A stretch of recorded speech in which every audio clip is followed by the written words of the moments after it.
Ladies and gentlemen, KBB family, can you hear me? Facebook has been having problems all day with their groups. I guess there's new software for the broadcast side here.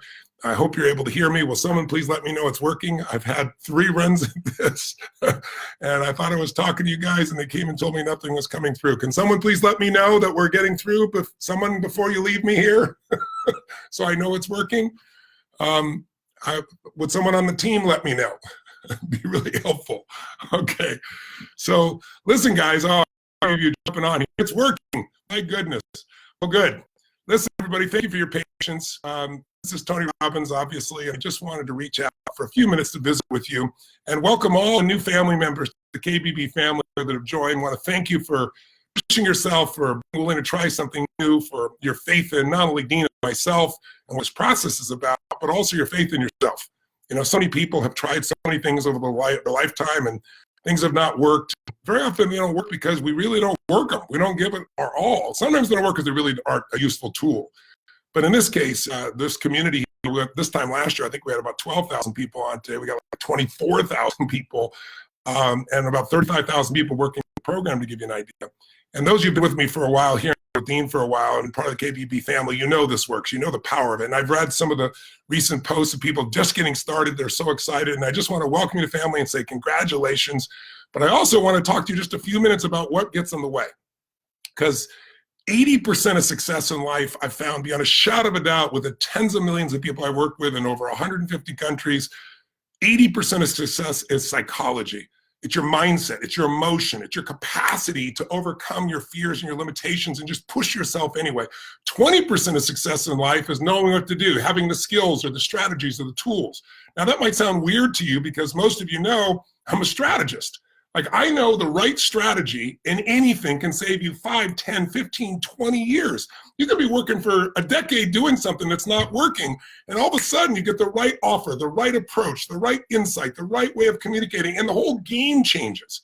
So strategies can turn decades into days, can compress decades into days. It can accelerate your success like nothing else. But strategies don't get implemented whenever we allow our mindset to get in the way. And the natural mindset of all human beings, it's set in our brains. It's, you know, we have a 2 million-year-old brain. That's all that's been around. And if you let the survival mindset, which is the part that we go to under stress and fear, most of us, if you let it take you over, it's always looking for what's wrong. It's always looking to find what's wrong, what could hurt me, what could get in trouble, and let me either avoid it, let me freeze, or let me fight, or let me hide, right? People are either running from it, or they're freezing, or they're fighting with what they're afraid of. And so what I want to talk to you about is that 4-letter word, that 4-letter F word that'll mess you up. And it's not the word most people think of, it's the word fear, right? We call it false evidence appearing real, F-E-A-R. But I tell people, for most people, it's more like F everything and run. That's what it really feels like when fear takes over. So if you're going to transform your life and you're going to get in your own business, and by the way, how much fear is there in the world right now with this coronavirus? I mean, it's crazy. I've been talking to doctors all over the world, and you see all this hype in the media, and certainly it's a real issue. But 600,000 people die every day or every year of the flu in the world, 80,000 people last year in the United States. In the last 2 months, we've had 26,000 people die of the normal flu, and we've had, 11 people, I believe, here now in the United States. So yes, it's something you have to deal with, but you have to use your mind and let the fear overcome you, and life feel like it's upside down. Because in reality, there are people dying. It's horrible. Any human dying is horrible. But the truth of the matter is more people dying of influenza A and B. There was an article in U.S. News & World Report. The title was "Virus You Should Be Afraid of." It's a whole different component. So, and that's what's really happening right now. People are overreacting. And so if somebody's elderly, if somebody has pre-existing, respiratory conditions, something to be concerned about, you notice that the whole world is freaking out. We have an event we were doing in San Jose, California. One person passed away, was 60 years old, has no connection to China by the description of CDC or NIH, has no connection to anybody that they know of that's had the virus in any way, but she has the virus. Well, you have tuberculosis in your body, you have strep in your body, you have all kinds in your bodies, but it's not manifested. So the point is, you don't need to overreact. Yes, you need to be intelligent, not overreact. And when it comes to a business, what crushes you, what keeps you from having what you really deserve is this capacity to understand the truth. The truth is, when you're doing something new, it's not going to be perfect. And if you're trying to be perfect, if you're putting pressure on yourself that you have to get through everything in a short order and be the master of the universe, you're not going to probably take much steps. You're going to take 2 steps forward and 1 step back, or you're not going to take any steps at all. So I think it's really important to understand that Dean started out with nothing. I mean, Dean's done over $1 billion in business now, and the businesses I'm doing over $6 billion a year in businesses. It's a combination of all my companies together. But that grew from literally nothing. It grew from the exact process that you're about to begin, self-education. It is an incredible power, my friends. But if you're judging yourself constantly about how well I'm going to do, you're never going to get started. So I want to just say this for starters. Please, for your benefit, if you're brand new, especially if you're absolutely brand new, that's who I'm talking to mostly, the rest of you have done this already, get yourself into that first module right away, because it's all about mindset. Don't be afraid of like, oh, it's overwhelming. And you don't have to do it all at once. I'm a crazy mofo. Some of you are like me. Some of you are going to go, I'm going to do this day and night for the next 2 or 3 days of this weekend. And I'm going to go through the whole thing one time. Then I'm going to go through it a step at a time. That's how I do it. But it's just as easy to say, look, I'm just going to do 1 module a day, or I'm going to do 1 module a week. It really doesn't matter the tempo. What matters is there's consistent progress. By the way, my friends, do you know what makes you happy? People always ask me, Tony, you travel over the world, you work with tens of millions of people, you've dealt with people that are happy and sad, people that are frustrated, overwhelmed, people are excited. What's the difference? What does it take to be happy? And there's one word that'll make you happy: progress. Progress equals happiness. See, if you're massively overweight and you don't do anything, you're going to get more and more frustrated with yourself. But if all you did is make a little bit of progress, not even lose weight, you're just starting to work out a little bit, 20 minutes a day. After about a week or 2 of doing that, if you keep your word with yourself, you're going to start to feel progress. You're just going to start to feel stronger. You're going to feel healthy. You're going to start to lose a little bit of weight. And progress is what drives us forward. And so we designed this program so you can make continuous progress. And we designed it so that we ask you questions so we know you're really getting it. And we keep feeding it so you can get to the level where you want to be. So it doesn't matter where you're starting, my friends. It matters where you're going to end up. And it doesn't matter the tempo. It matters you make progress each day. So either just a little bit each day or each week, whatever you got. Because, people tell me all the time, I don't have time to do this. It's like, when I was starting my business, I know it's like I was walking uphill both ways through the snow as a child to school. You know that whole story. But it's the truth. I was working all day long. I did my 9-to-5 job. And then I started my real job, which was 6 to 2 a.m., right? And that's like, those hours are priceless. Now, you don't need to do this. You could do this on the weekend. You could do this a little way, but you got to get into it to create the momentum. Make sense? And so I want to talk to you just a little bit about what do you do to kind of train yourself, to train your mind, because I didn't just start out this way. I read a series of books. I'll tell you the first book I read when I was just struggling. My father and my mother fought like crazy. On Christmas Eve, my mom, my dad left, and then my mom chased me out of the house with a knife. She wasn't going to kill me. I knew that, but I wasn't going back in there. And I slept the first night literally on this hilltop, and then it rained, of course. And then the next day I slept in the laundry room of a friend of mine. And I had like 12, 13, $14, I think, in my pocket. And I took the one bus, was really cheap, to a place called Claremont, California. And I went to this bookstore because I thought I got to feed my mind. Because see, fear is automatic, right? It's built into us. Again, it's this 2 million-year-old brain that's always looking for what's wrong. And so I thought, I got to feed my mind. And so I went to this bookstore, and this book jumped at me called, Magic of Believing, by Claude Bristol. And I read this book cover to cover, and it taught you how to condition your mind. And it talks about this idea of incantations, this idea of not affirmation, like, oh, I'm happy, and your brain goes, BS, I'm not happy. But using your whole nervous system, saying every day and every way, I'm getting stronger and stronger. And I would do this stronger and stronger, happy and happier, more and more grateful. I would do this for hours while I went on miles of walking. And I would literally just do it over and over and over again until there was so much certainty in my body. There was more certainty than the fear. But I think the real thing that helped me, and I think will help you, is if you have some fear, no matter where you are in the process, you're about to do your first program, you haven't even started the program, and it's kind of getting in your way. Turn fear on itself. I started to realize, I think I'm more afraid of having a life that isn't meaningful. I'm more afraid of having a life where I'm not doing anything that's useful for others than I am of not looking good or failing or not going well. And some of you know, I think I shared maybe on our broadcast, but my first event, I really learned all this material. I studied Jim Rohn, I read all these books, and I was like, I want to help people, like many of you. And I didn't have a KBB program to guide me. And in those days, it was expensive. You couldn't start a business and, do a Skype call or a Zoom call and do a mastermind, or things like that just didn't exist, right? I'm an old guy from that perspective. So you had to pay for ads and big ads, and they were sending broadcasts to everybody. It wasn't like Facebook where you could find your niche per se. There was no social media, right? You had to spend a lot of money to make brochures that you had to send through the snail mail that cost money, and you had to rent these big rooms. And so I rented this room, I'll never forget it, the LA Hilton Hotel, downtown Los Angeles. I was on fire, and I ran all these ads, and I spent all this money, more than I had. And I was like, I'm going to help all these people. And I rented a room for over 500 people, and I thought, they're all going to show up. It's going to be to the brim with all this advertising I'm doing, and I'm offering this for free. There's no charge. And guess what? 7 people showed up, right? And it's not like 7 people showed up for a Zoom. That's cool, right? You got no downside that. Now you help those 7. And they were all spread out across all different parts of the room. And so I called everybody to the front row. I said, come on down here, right? And then I went like there was 500 people, and I added so much value to them. I think I crushed them. But the people became my very first clients.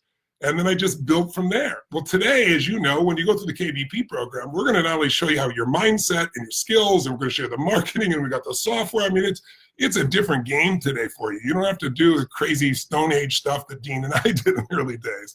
But the same things get in the way, though. And that's your fears. Because everybody's got them. I don't care how strong you are. You might call it concerns. You might call it hesitancy.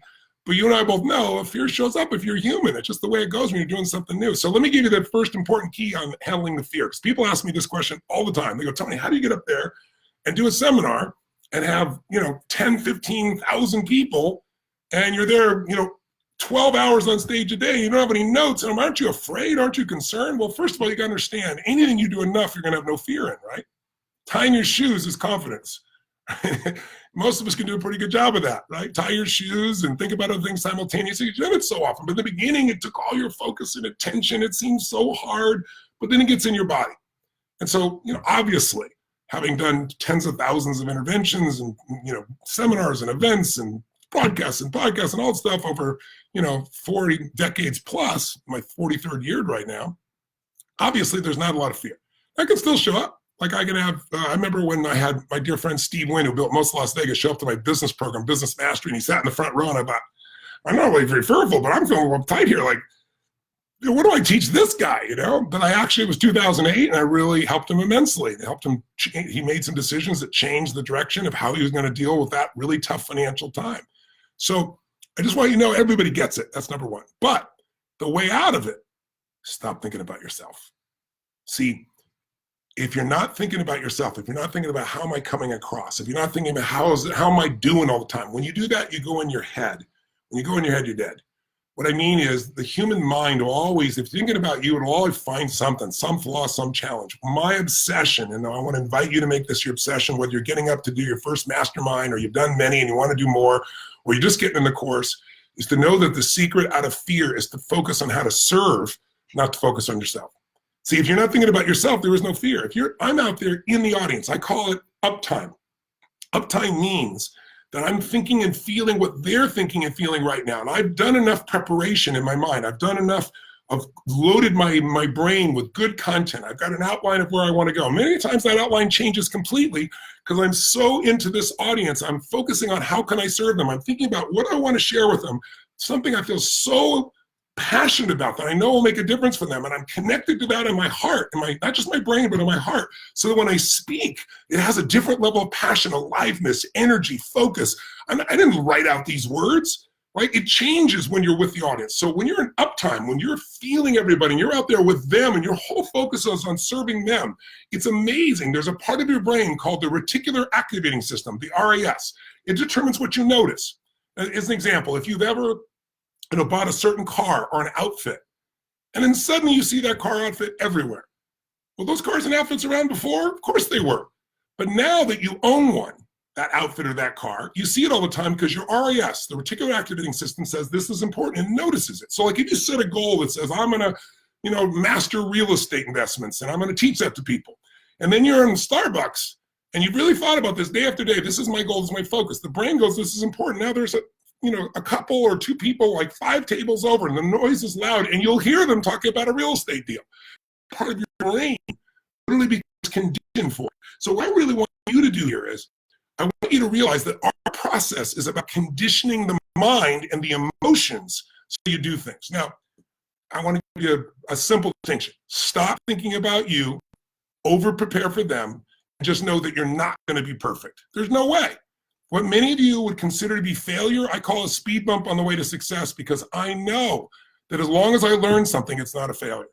Those 7 people showing up in the room of 500, it was painful, it was expensive, but it was my beginning.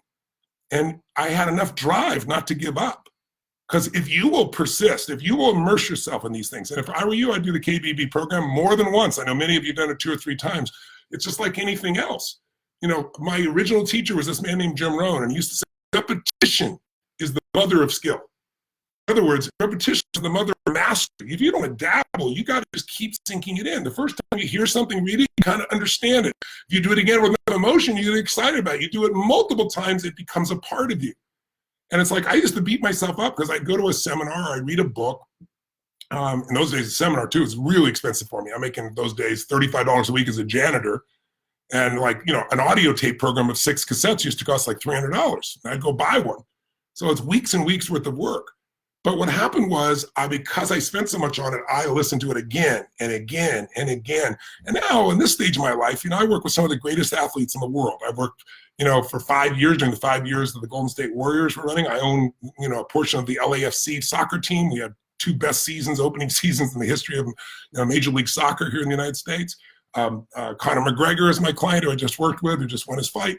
I've worked with, I could go on and on. I got 4 NBA championship rings. I've got an NHL championship ring from teams I've worked with. What have I learned from all that? I've learned that what makes somebody absolutely extraordinary is what you don't see them do. If you look at LeBron James, who just dominates the court, right? Or you look at somebody like Steph Curry, I've had the privilege to get to know and work with. These guys, Steph doesn't make those half-court shots by randomness. Michael Jordan didn't become Michael Jordan by randomness. It's because even during the offseason, he worked out 5 days a week. He made sure he shot at least 1,500 shots. He had to make at least 500 of them in order for his nervous system to be trained. So I always tell people, if you see people being rewarded in public, they're being rewarded for what they've practiced in private over and over and over again. And even if you got another job or 50 other things, and you're only going to do this part-time, why not turn your car into the University on Wheels and do the audio portion there? By the way, I've also given you, and I did this last year spontaneously, I read people's comments like I've done here, by the way, I'm seeing them going by real good. And I'll read them all afterwards as well and get as good scanning. But what I'll tell you is, I brought everybody and I said, listen, what I noticed swapping you most is psychology. So I gave all of you as part of this program, my Ultimate Edge program. We gave it as just a bonus, but you got so many things you may not have noticed. And that's an audio program that I designed that's the most successful personal achievement program of all time. Literally tens of millions of people have utilized this for success. And it allows you to listen like 30, 40 minutes a day, each day while you're driving in your car, while you're working out, while you're cleaning the house, and you use what I call net time, no extra time to train your brain. Because you're going to need that as much or more than you're going to need any of the skill sets we're going to teach and make it happen. Now, some of you, by the way, I'm talking to, you know, to the crew that already has it. I'm talking to the pews that are already full. You already are doing this. You're already making it happen. But this is what you really need to remind yourself in those times when things do show up. Because everyone hits what I call the threshold of control. In fact, if you want to be successful in business, you're not going to succeed on a large scale until you face the threshold of control. And once you face it, you'll face it again and again, but it'll become an old friend because you'll keep growing. What's the threshold of control? It's where you get to the edge where you feel like you just can't do it. Like if I put a dot in the middle of life and I go, this is a problem. And if you have a comfort zone that says, that's within the things I know how to deal with, you'll handle it. But if this is the circle of what you can deal with and the problem is way out here, it feels out of control, like I don't know what to do. So what we have to do is we have to learn to take where our comfort zone is and expand it. And the only way that happens, quite frankly, in most cases, is you face a real challenge. So I'll give you a metaphor. Have you ever gone skiing or snowboarding? And most people that ski are terminally, intermediate. They get to a certain level they're okay with and they stop really growing. And the reason is because they don't push through their fears. They hit a threshold of control that they can't handle and they pull back. And when you pull back, your world gets smaller, not bigger. Does that make sense? So if you've ever, let's say you're an intermediate skier and you're going down a nice green, easy, or blue slope, and you miss the wrong turn and you hit a double black diamond, and your whole nervous system goes, oh my God, I'm gonna die, I can't do it. But you can't go back, there's no place to go back, it's up, and you have to go down. Now you got two choices. One is you start to ski, you got to control, you look over the edge of the cliff and you freak out and slam yourself against the hill and hang on for dear life to try to survive. And the people like that will never really learn to be extraordinary in skiing or snowboarding. And then there's the other person that says, you know what, if I look at what I'm afraid of, I'm going to stay afraid, I'm never going to master this. And so they focus not on what they're afraid of, they focus on where they want to go. And they just completely block out as much as they humanly can, even though the heart's beating like crazy, and they focus on where they want to go. And of course, wherever you focus, that's where your skis go. And so they go back and forth and they learn how to carve. Well, for me, I can remember, being up in Vancouver, British Columbia, Canada, and I can remember being in a place where it's like I hit my threshold of control. I was beyond what I could handle. We had literally no money left. Some people that I was working with stole money from me. I was brand new in business. I didn't have the details. Things were on a handshake. And I had no capital, no way to do anything. And I'd broken beyond my threshold of control. There was no way to figure it out, but I did. I'll give you a fun story, quick one. So I go up to Vancouver, British Columbia, Canada, and I'm going to do my first seminar. This man invites me up, who's going to promote me and fill the seminar, guy that stole money.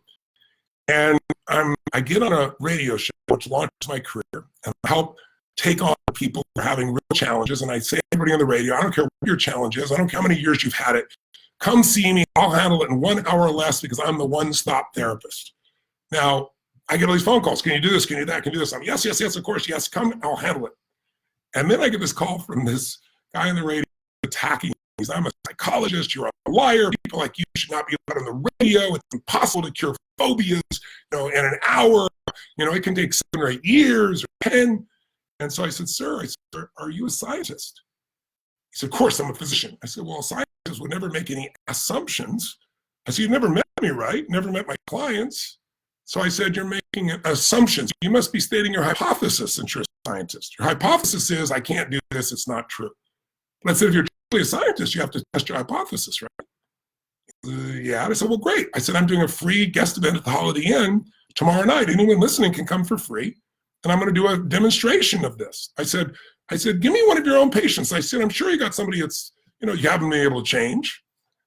And he goes, well, we all have people like that. I said, I haven't found any. Of course, I'd only done like 4 therapies at that point, but I had confidence, or at least was pushing myself. And so long story short, I got him to show up at this event.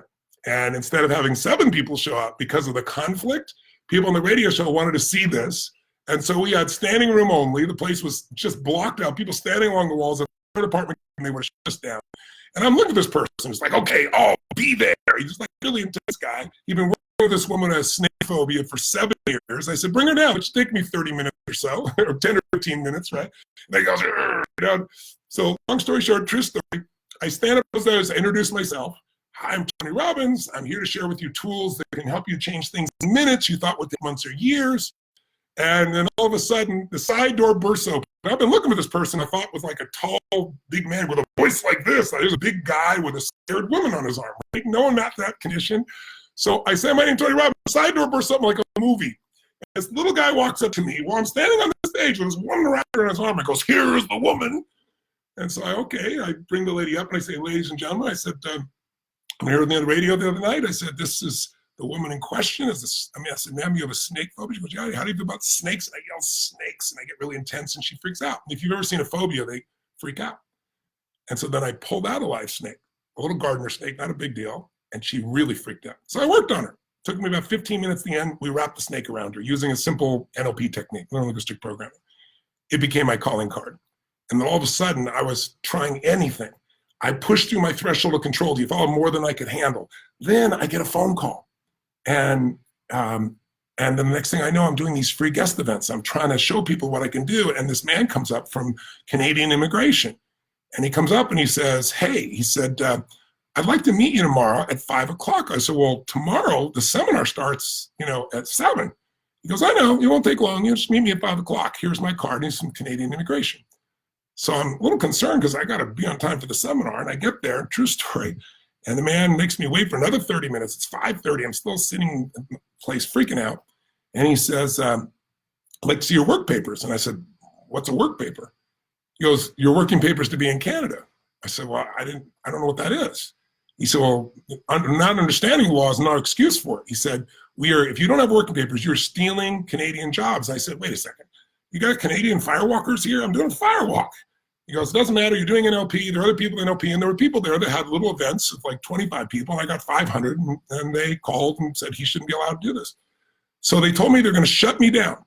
And they said, if you start to do the seminar at the Holiday Inn, he said, we will close it down and we will put you in handcuffs and we'll export you back to the US. And I left there.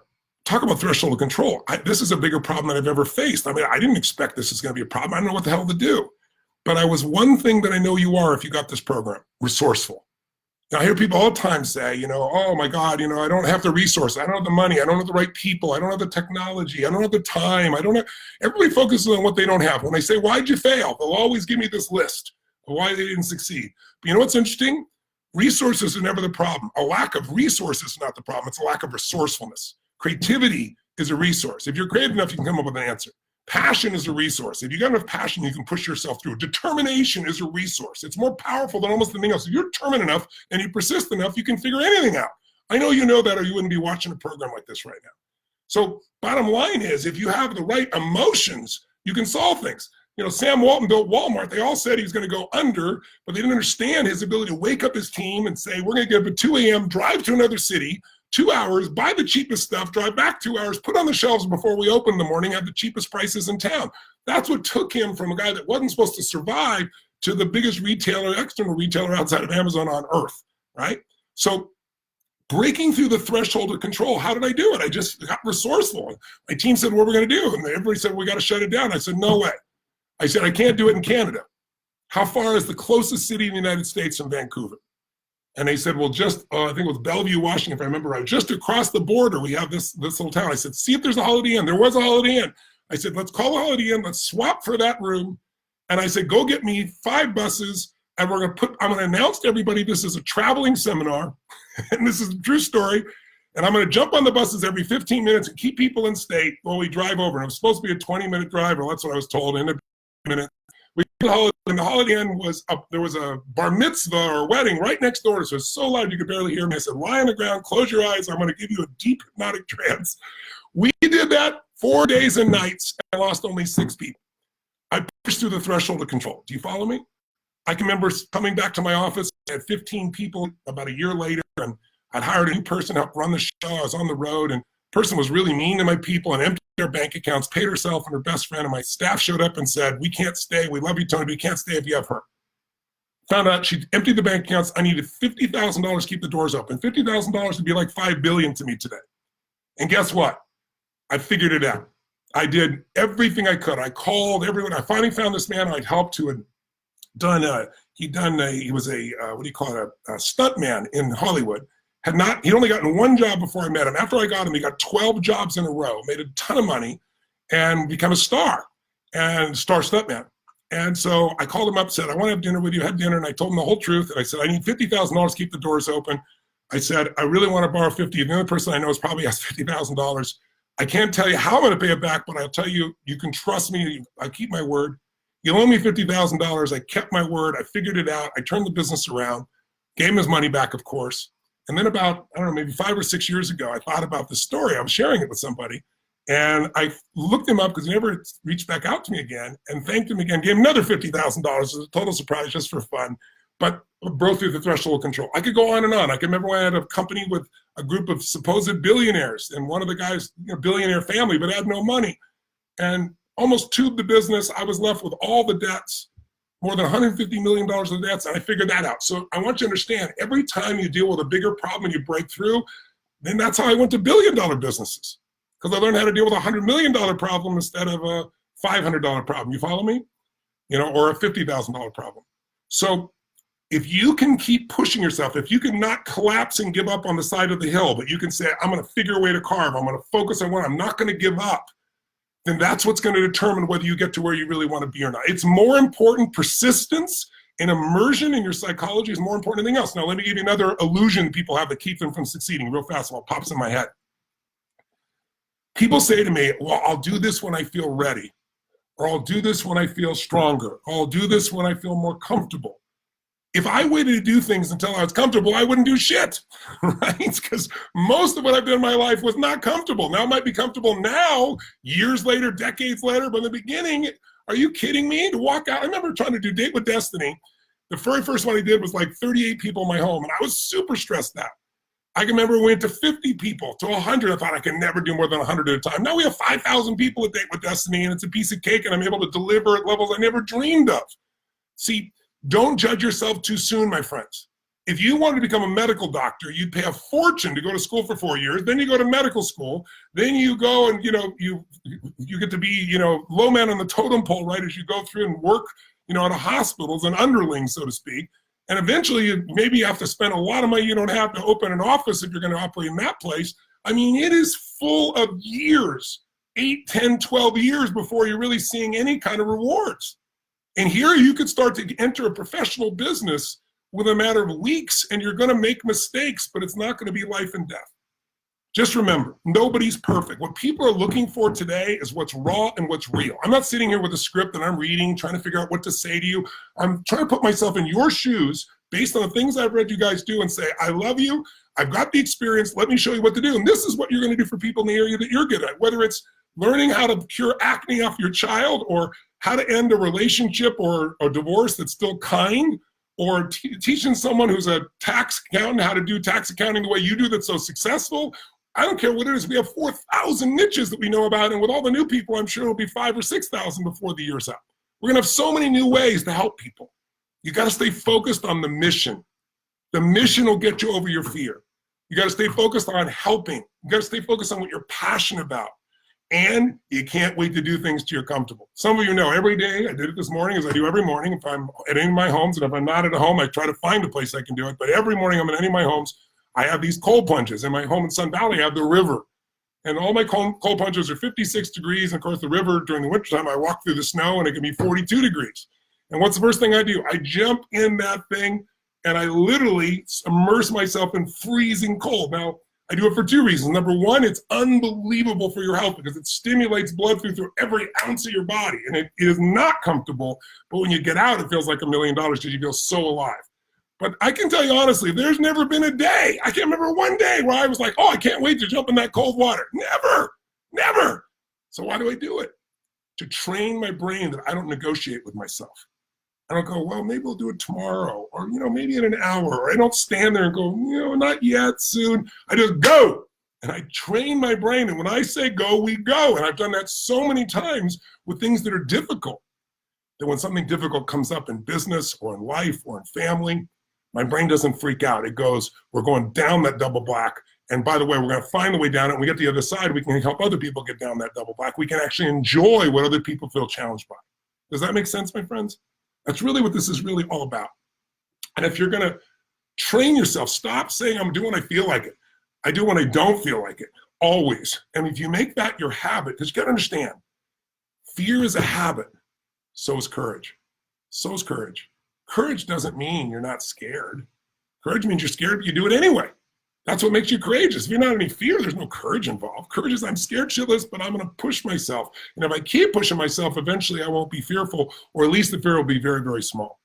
So focus on giving. Focus on what you're passionate about. Focus on, there are people that need something you have, because they do, my friends. If there's a little bit of knowledge, see, we're talking about specified knowledge, specific knowledge, not general education. Hell, you can Google anything general today. Well, we want to know specifically how to help people in a specific area. And you can do it in a mastermind where it's not you, where you get a bunch of people together that all share their point of view, and you become the person that extracts it. Or you can become the reporter, remember, like I've done, where you go out and interview the very best people, like I've done around finance. I'm doing it now around regenerative health. The best doctors in the world that are showing breakthroughs in stem cells. By the way, Dr. Bob Harari, who's one of my partners in the stem cell business, is considered kind of the father of stem cells. He's the guy that 28 years ago, I think, he did treat old rats, and he gave them young rats blood, and their hair turned from gray back to black. Their muscles got stronger. They literally became younger. Then he took these older rats and put their blood in young rats, and they aged. And so in the beginning, that was kind of like vampire stuff. People were like, oh, rich people are going to get young people's blood. But that led to discovering stem cells. And by the way, in China, there's 3,800 coronavirus deaths in the world. Remember, 600,000 people on average die every year of the flu around the world. And it's in every continent except Antarctica, all the same language you hear about this. But guess what? Of those 3,800, 2,800 plus are people from China. And the people that really are having or dying are the people that have real respiratory challenges, usually. Elderly people in those positions. And the one thing that's helped them, was just reported, in fact, maybe we'll put a link up here for you later on so you can see about it, is that it's the ones that have been using stem cells. And so Dr. Bob Hari, there's a great link on New York News today, where he was describing how they're using NK cells, NK killer cells that are built in your own body to activate your immune system so it can deal with viruses and things of this nature. So there's solutions coming to anything. Whatever problem there is, don't get me wrong, problems can destroy your business, they can hurt you, hurt your relationship. But if you're proactive and you take care of yourself, most problems, not all, can be solved. If a human created the problem, a human can solve it, right? I mean, this is the nature of how we operate as people. So focus on the giving, focus on training yourself to do whatever it takes. And I would really encourage you to use the Ultimate Edge program. Do it 30 minutes a day each day. You can maybe do the other program, whatever, our KBB program, but this one, the first module will help you with your psychology, and then as a daily input during that time, no extra time, running, walking, cleaning your house, whatever, driving in your car, feed your mind. Because if you don't feed your mind, fear grows automatically. Weeds, you don't have to plant weeds grow. You have to plant the good stuff. And great ideas don't interrupt you. They have to be pursued. And that's what you're doing if you invested in this program. So one last thing I want to give you before I go. I'm going to kind of scan what I'm seeing people right here as well to pop in here. Fear is a habit, good. So you guys are picking it up. Is, whenever you're fearful, whenever you produce doubt, it's because you're questioning. And there's a time for questioning, and there's a time to stop questioning. Like, what if I fail? What if it doesn't work? What if I try it and then I lose out? What? All those what ifs, they don't move you forward. And the only way you're going to find the truth is you may fail. You may succeed the first time. Speak up on the way to success. You want to push yourself. You want to keep pushing until you find the answer. It's like there was a gentleman, I talk about this in my business mastery program sometimes, but there's a gentleman named Mel Fisher. And Mel had this idea that he's going to find this Spanish galleon that he read about that was lost at sea in, I think, the 1600s and is supposedly filled with all this gold. He spent 16 years looking for this gold. There was no real map. He had ideas of where it was. He went and tried. He raised money. Can you imagine spending a year of your life every day going out on the water and finding nothing? Can you imagine doing it for 2 years and wasting all the money of all the investors and trying to go convince people you can still find it? Can you imagine keep doing that after 4 years? Can you imagine after 10 years? After 10 years, who's going to keep going? Mel Fisher. 16 years, he found $500 million worth of gold. $500 million. Now, you can't live on that, but it gives you a good start, right? Most of you know Walt Disney, right? Near bankruptcy multiple times. Ted Turner created CNN, went bankrupt once, almost went bankrupt 3 other times. These guys just picked themselves up and kept going. There's very few humans who do it, but if you're one of those, and my bet is you are, you wouldn't be on this broadcast, then just keep going. Keep feeding your mind and keep testing and trying. Whatever happens, just learn from it, learn from it, learn from it. But here's the questions that most people have. Think of it this way. Every one of us has decisions we're making. And there are 3 decisions you're making every moment of your life. And I teach this in my seminar, but I want all of you to hear me now. There's 3 decisions you're making every moment. The first decision is, what are you going to focus on? See, whatever you focus on, you're going to feel. Even if it's not true. If you focus on, oh my God, I'm going to fail, you're going to feel like a failure, you're not going to go through it. If you focus on, oh my God, I'm going to touch so many lives, it'll probably take longer than I think. I always tell people, most people overestimate what they can do in a year, and they underestimate what they can do in a decade. And in my case, it's been 4 decades. So you can't believe the compounding impact of continually learning and helping people, what it creates. It's insane. You start with nothing, just like compounding dollars, and it becomes huge. But in order to get yourself to do that, you got to focus on what empowers you, not what disempowers you. And it's really hard because today the news rattles in your pocket. It chases you. It's all around you. Or someone on social media is telling you something. People send me videos, smart people from people saying this is the end times for humanity and that this coronavirus is going to destroy us all. They said the same thing about SARS. They said the same thing about Zika. They said we can go on and on and on through time. The bird flu. We're still here, right? Doesn't mean you shouldn't wash your hands 20 minutes multiple times a day or be smart. but you don't shut your life down because of it. So, but if you focus on what you fear, that's all you live. So here's 3 things we focus on. I'll give you a quick test, okay? The first focus people have is, we all do both these, but I want to know which one you do more. First focus is, do you focus more on what you have in your life, what you already have, or do you focus more on what's missing? Honest answer. Put it up here, throw up here and tell me the answer. I'm going to scan and see what you guys' answers are. Do you tend to focus more on what you already have, or do you focus more on what's missing? Let me see. Pop them on there for me if you don't mind. I'm seeing a few of them now. Here we go. Yeah. Oh, yes, the alt edge is out there. You guys get part of this program. Good. So whenever I do it in a big audience, 10, 12, 15,000 people, I've won last year 35,000 people at a football stadium. 90% of people, 89% of the people are focused on what's missing.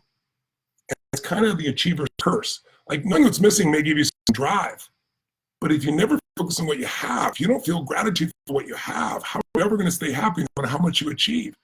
See, there's a time to focus on what's missing. For a brief time, so you say, what do I need to improve? And then let the hell go and focus on what you have and let that give you the energy and the power. Do you have love in your life? Do you have a friend? Do you have family? Do you have health? Do you live in a free country? I mean, there's so many things that could give you joy and energy and gratitude, not being a positive thinker, just being honest and intelligent. But the human brain, the 2 million-year-old brain, the survival brain will make you look at what could go wrong, it'll freeze you, or it'll make you angry, it'll make you fearful, it'll make you blame others, it'll make you blame yourself. See, you got to develop the habit of focusing on what you have. And one of the ways I do that, it's the most simplistic way is each day I make a little list. If I get stressed, I stop and I make a list. What's magnificent in my life? Oh my God, I have the love of my life and my wife. I have the most amazing children. I have 4 grandchildren, a 5th one on the way. I have a mission that I love, right? I have friends that are extraordinary, right? I have my health, my vitality, and my strength. And it's like you start stacking, because most of us, when we overreact, it's because we stack the negative. That's also what happens with fear. It's like, if you ever overreacted at your kids or to a dear friend, you feel bad afterwards. It's not because of what they just did. It's that it happened again, right? They keep doing it. First time, oh, it bothers you. Second time, 5th time, what are you doing? You get a little crazy. Well, we stack negatives till we hit the threshold, the negative threshold. But you can also stack positives. That's what I do when I make my list of what's magnificent in my life. And I do it all the time. And many of the first things come to my mind are the same things before, but they stack. They remind me. They trigger my nervous system and come back to reality instead of getting in my head. Does that make sense? Here's a second pattern of focus. There's 3 questions that we answer.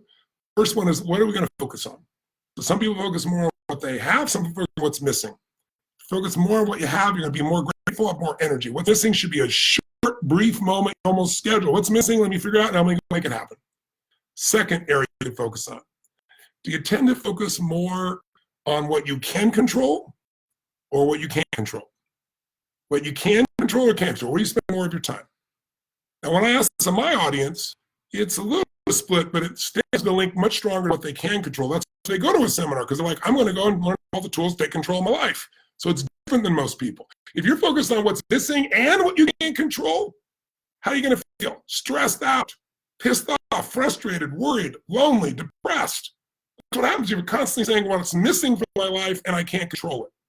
And we can't control everything, obviously, but we can influence it. You certainly can't control coronavirus or any other virus, but you can control and have an impact on your immune system. Being fearful, all science shows, depresses your immune system, so that's not helping anything.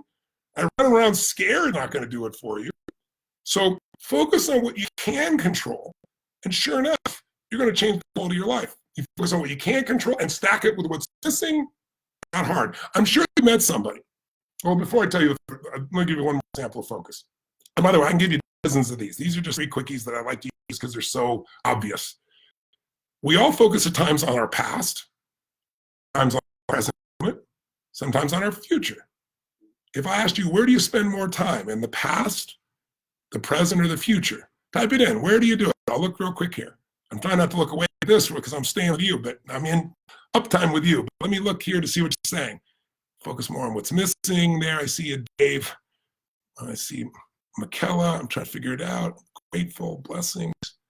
Stack the magnificent. Good. Nice job. Antonio, feel blessed. Pam.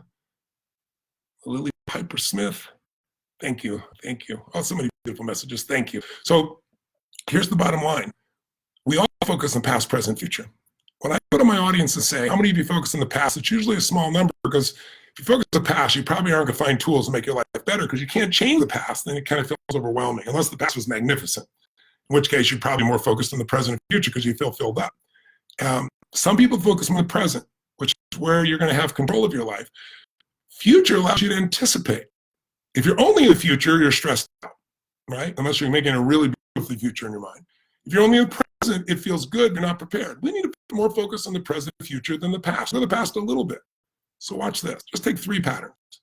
What if when someone has the habit of focusing on what's missing all the time, habit of focusing on what they can't control and what the past they've not done a good job with?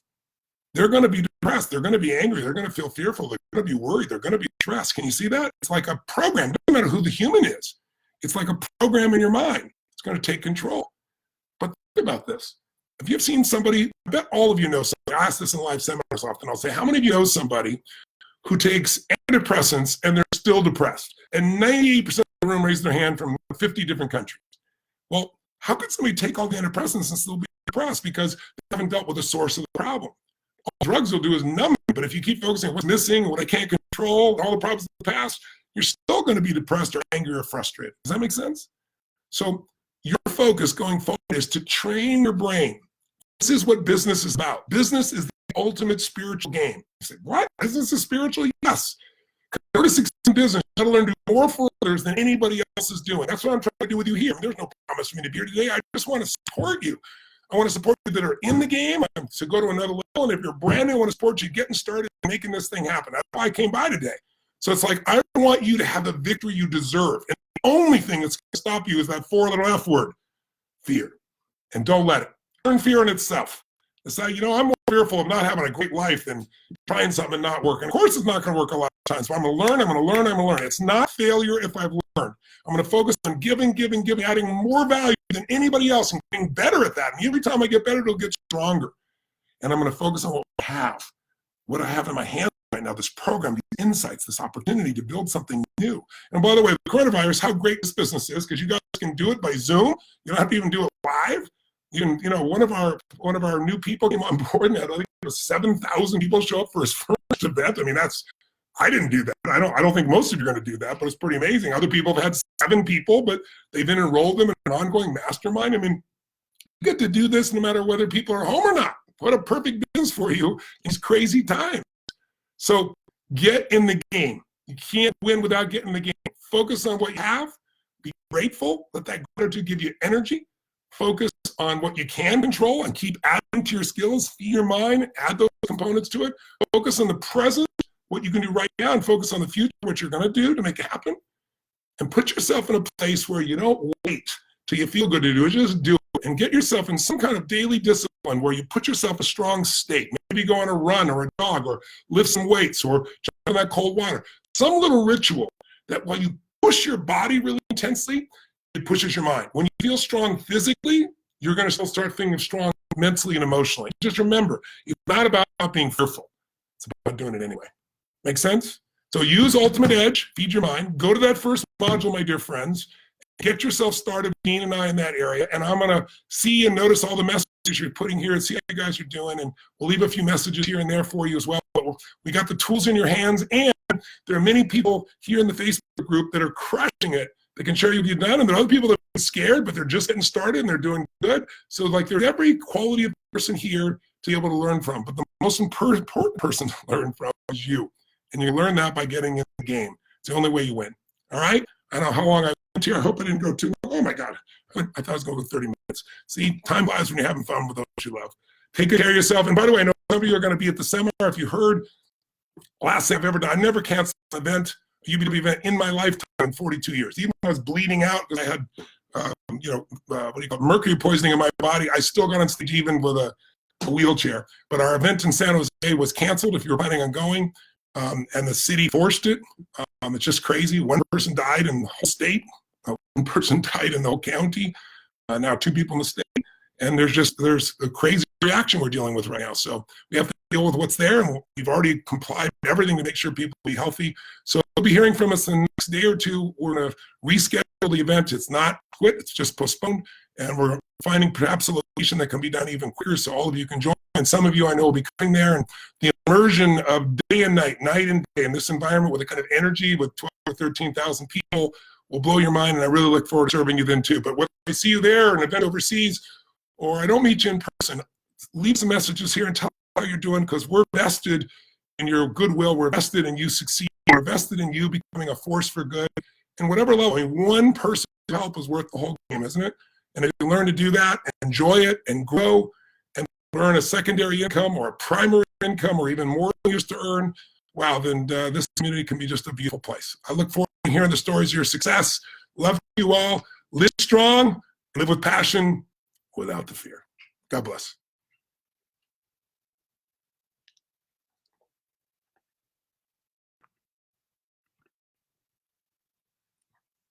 There we go.